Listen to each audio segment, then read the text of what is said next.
What's up, everyone? Today we are painting the Magenta Covfefe of Aargh. This is an amazing model. It was really fun to paint. Really easy to clean up. Mold lines are almost completely hidden on this model. I saw no gaps in the model at all. So it was actually a really fun and easy paint, and I think it came out absolutely incredible. I hope you'll agree. But let's get down to the table and I'll show you how I did him.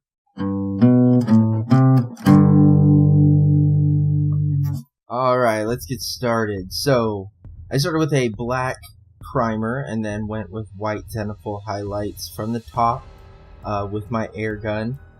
Thought that would make it just a little bit easier. I'm using my standard army painter brushes, the same ones I always use, my Wargamer Regiment and dry brush, and my Kalinsky Masterclass.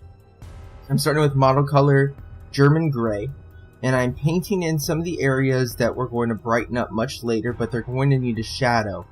And one of the common ways to make a shadow is to use a wash, obviously, but I think that using a wash, you also run the risk of darkening down specific areas.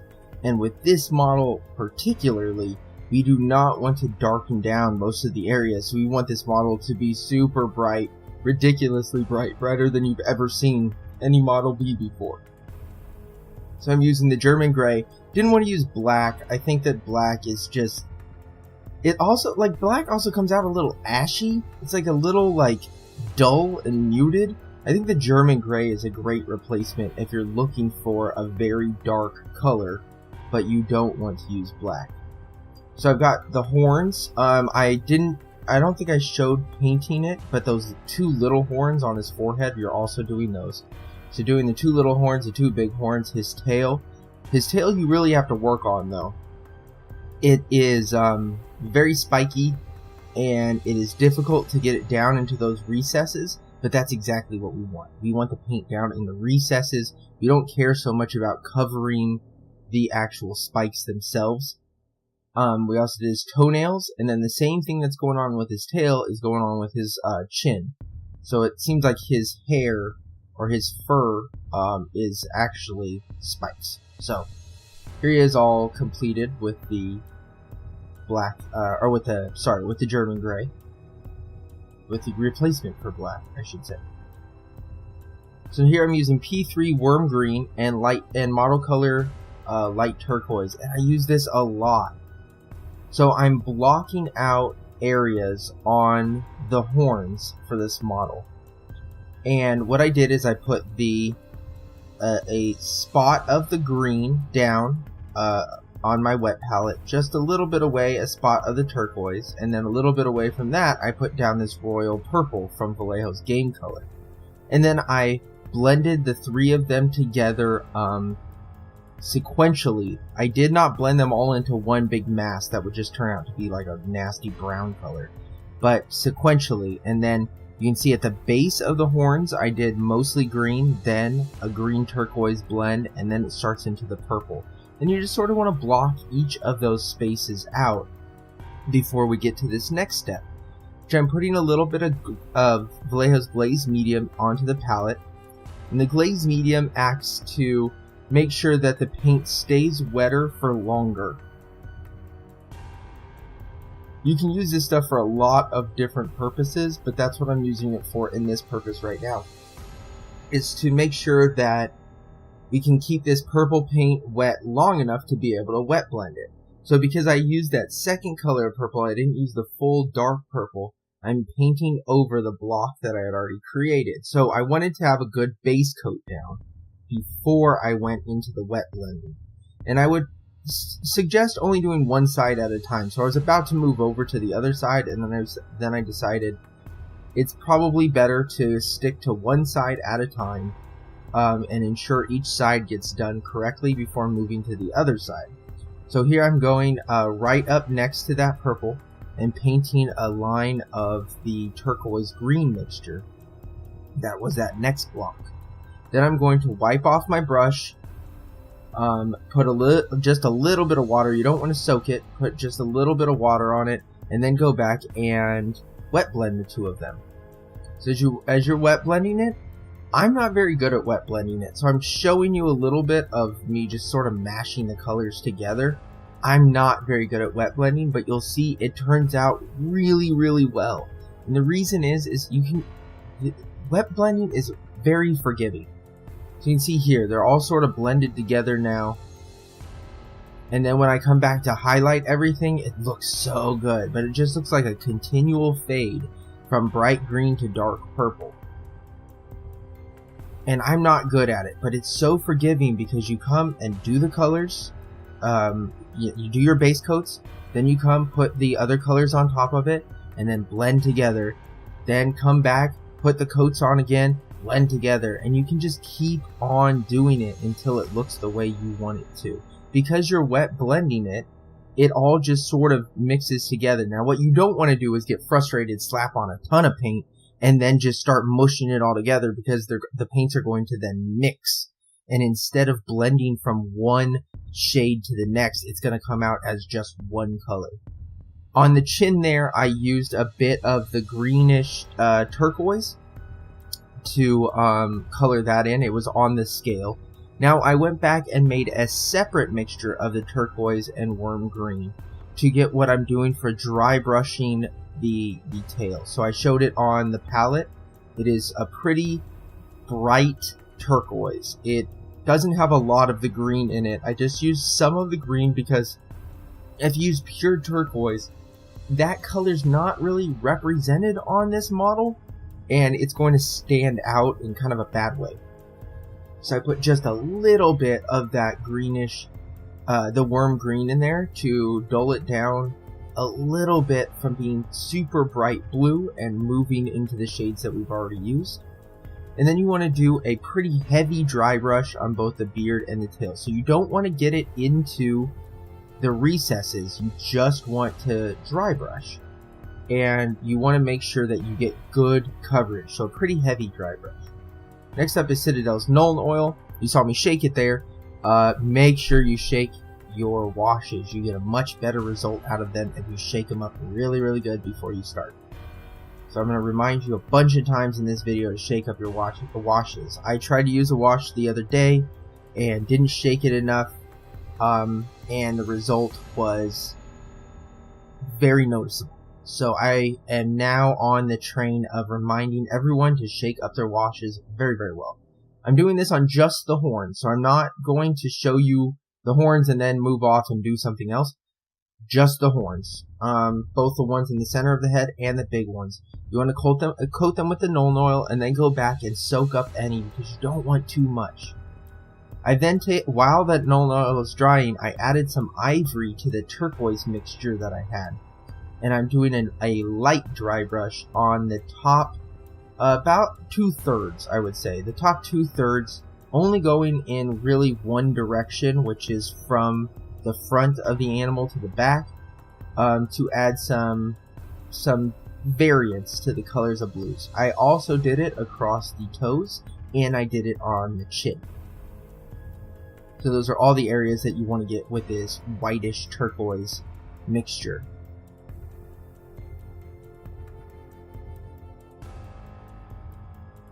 I put a little bit too much on the brush there, so you can see I'm wiping some of it off, and then going back into to fix up the beard.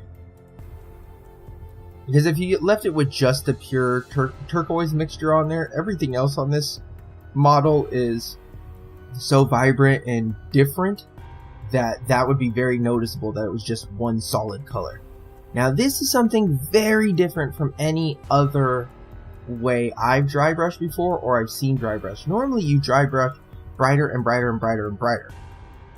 In this case we started that way, and then we got the Royal Purple out, and we are now going to dry brush both the tail and the beard with the Royal Purple very lightly. This is very light. You only want to be able to pick it out on a couple of them as you go through. But you want to do it at the base of the tail and around the sides of the tail, and very little on the top.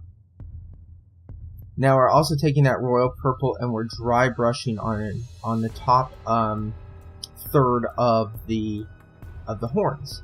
So this is where the purple is on the horns. We're going back and dry brushing the flat color on there to remove some of that darkened down level of color that is on the horns right now. So now I'm doing it with a lighter version of the purple. Then I'll do it again with the bluish turquoise, and then the greenish turquoise. So you want to do each one of those areas.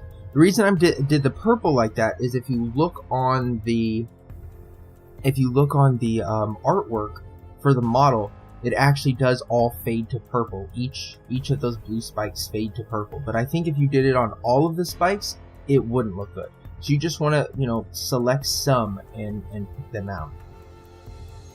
This is a Warlock Purple from Vallejo's Game Color. This is magenta, basically. So this is the Magenta Covfefe. You have to paint him magenta. Well, I guess you don't have to. You can do whatever you want. But I mean, if you're going to call him magenta, he has to be magenta.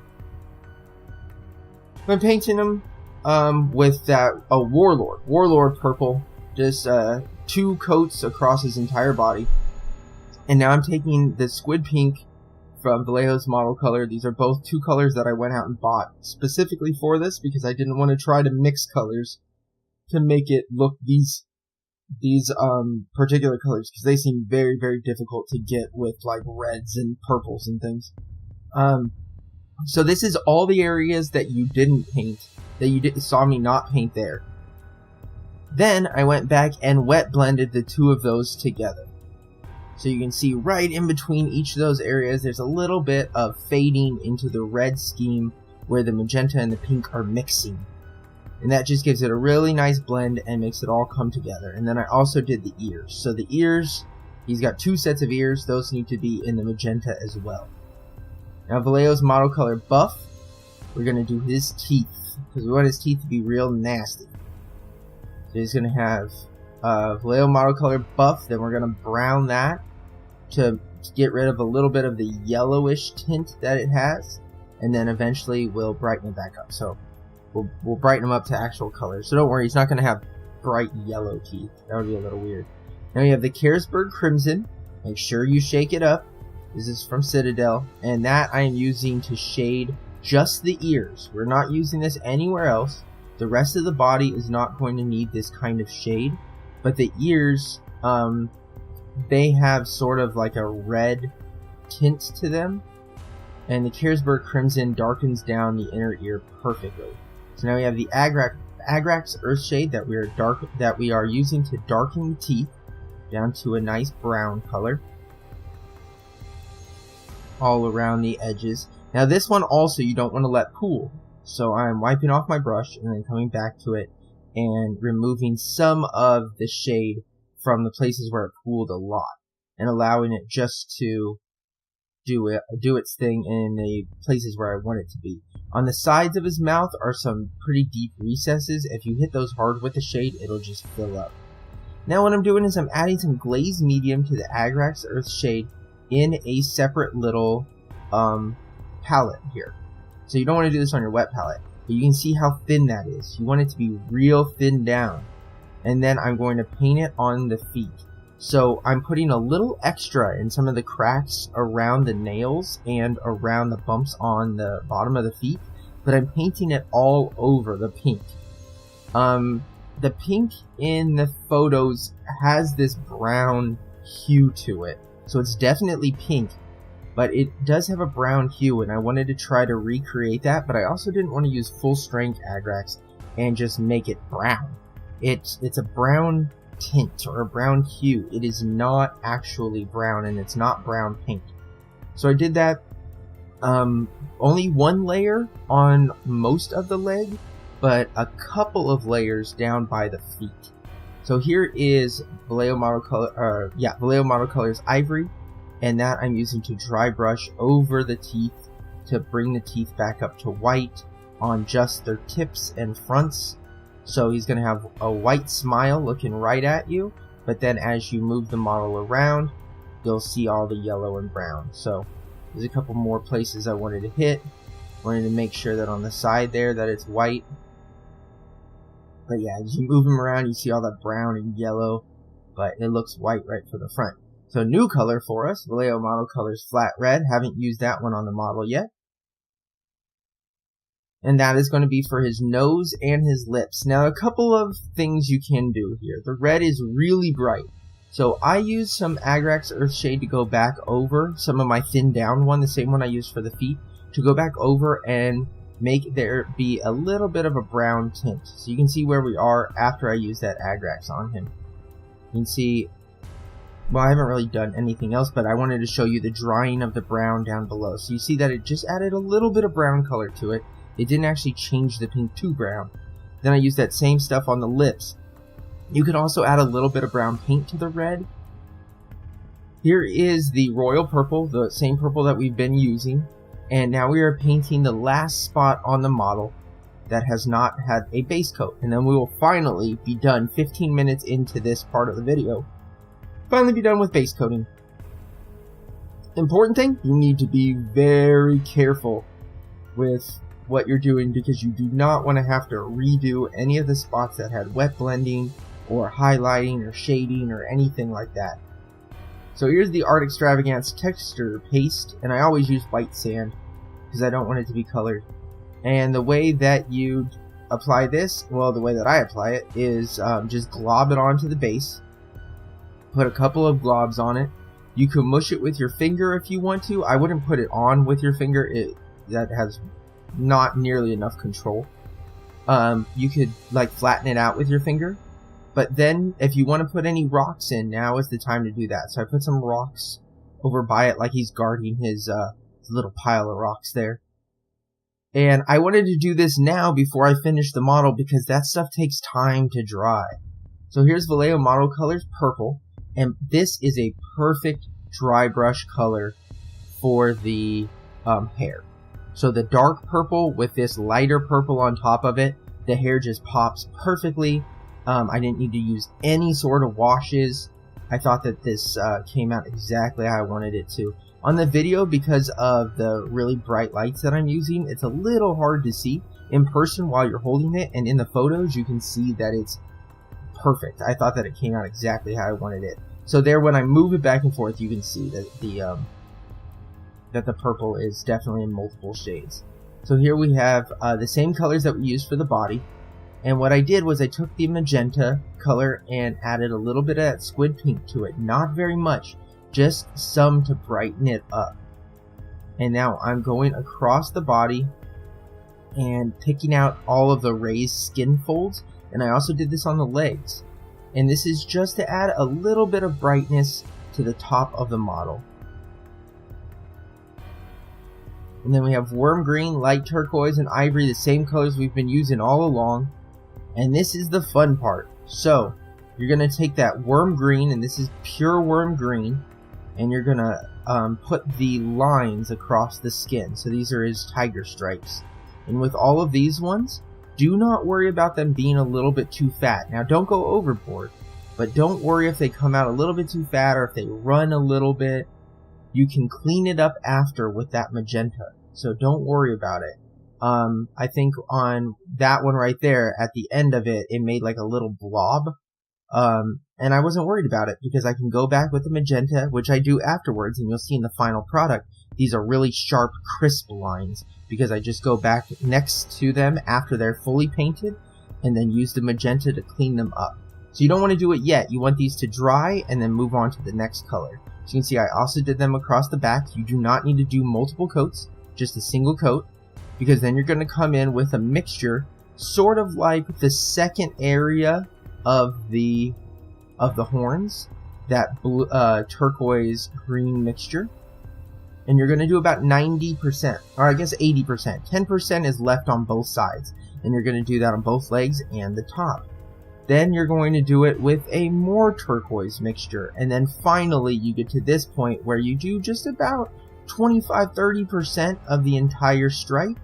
You can see the highlight or the natural like shine from the light that I'm using to paint under. And you want to kind of follow that. You can see that shine right down the center of his leg. And I'm just following that and adding this turquoise that has some of the ivory mixed into it. So this is the brightest. And then I'm going to do an even brighter one than that on just the top of his spine going down his back. So here he is, basically completely painted. I've gone back with the turquoise, or with the magenta, sorry, and I've sharpened all of the lines. He has nice, sharp, crisp lines going the whole way around. And now we have the Beal Tan Green shade from Citadel. And remember to shake it, and then we put it on the base. So the reason you need to let this base stuff dry for at least 2 hours on a model this size is that if you don't, when you try to paint it with that brush, you're going to start grabbing up some of the base, and it's going to come up on the brush, and you're never going to get this completed. It's going to turn into a big gumpy mess.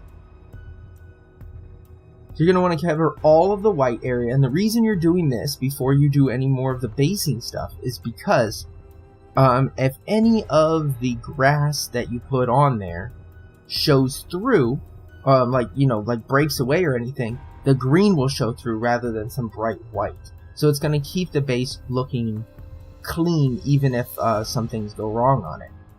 Here I am taking some PVA glue, some Elmer's glue, and mixing it with a little water. It needs to be thinned down, and I'm using a very cheap brush. I bought a pack of these on Amazon, I think for $2, and it came with like 35 of them. So very, very cheap brush. Their only job is to spread glue around. I use these and then throw them away. You can pretty much use them on a couple models within a day, but after that, all of the bristles just get stuck together, and then they're not good for anything anymore. Which is okay, because they only cost like 15 cents each, so really not a big deal. I'm going through and painting this Elmer's glue everywhere that we painted the Beal Tan Green. Now, you need to make sure that that Beal Tan Green is dry, and on a model this size, about 30 minutes will do it. So right after that, I'm using the Battlefield Brown and from Army Painter, and this one I sprinkle kind of lightly. I don't want there to be too much on there. I also put in that grass tuff on the back. I cut that out because I actually end up removing it because I decided to go another route. So I started by putting in like the dry grass, and I didn't like the way it looked, so I pulled that out and I went with a different look. But we start with that brown, and then you're going to just pile on the moss green from Army Painter. Just really pile it on there, get it everywhere. And then go back with your finger and just tap it very lightly in to make sure that the glue is getting soaked up by all of this stuff, and all of it is getting trapped in that glue. Then just take the bottle and tap it away, trying to get all of it off. Make sure you get it off of the sides, because you're going to want to paint the sides in black or green or brown or whatever color you're using. So it's okay at this point to scrape it off. I would not paint the side until this point. So make sure that you have, make sure you don't do that yet, because you're going to have to scrape stuff off of that side and you'll ruin the finish that you just put on there. So then what I decided was to do flowers on the front. And if you want to see how to do the flowers, go and watch my video of Megan from Zombicide's Green Horde, in which I make the flowers, and that's what I've been doing. Now you can buy flowers pre-made, but if you want to just buy the grass tufts so that you have the option to do both grass tufts and flowers, then you can see how to make them. Well, here he is, all completed, terrifying as ever. I put the flowers on. You can see in the back I put just the green tuft. You can see the brown at the base of his feet looks like it's just dirty and gross, but at the same time he is walking in a field of flowers. I think another great option for him might be to put him in like kind of a wasteland, so that there is a juxtaposition of his colors. And here he is being screamed at by a goblin with that big dopey smile on his face. But I have so much fun painting this, guys. Please let me know in the comment section below what you would like me to paint next, and give me a like and subscribe for more Zombicide Green Horde painting videos, and I will see you all soon.